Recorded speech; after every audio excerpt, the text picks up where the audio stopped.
Good day, sir and madam. I'm Florita Hulao, 37 years old. I'm single and I have one children. I am a graduate college.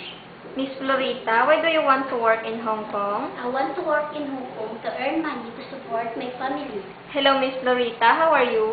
I'm fine, thank you, ma'am. Have you worked abroad before? Yes, I have. Where? Kingdom of Saudi Arabia, 14 years.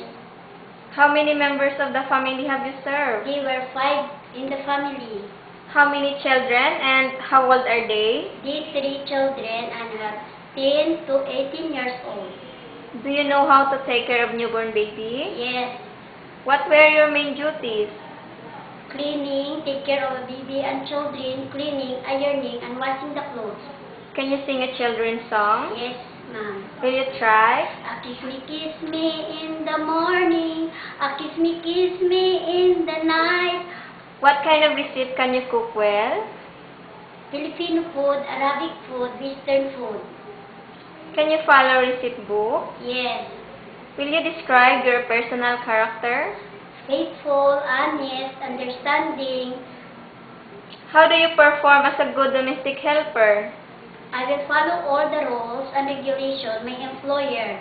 I promise to finish my contract for 2 years. I hope to see you soon. Thank you.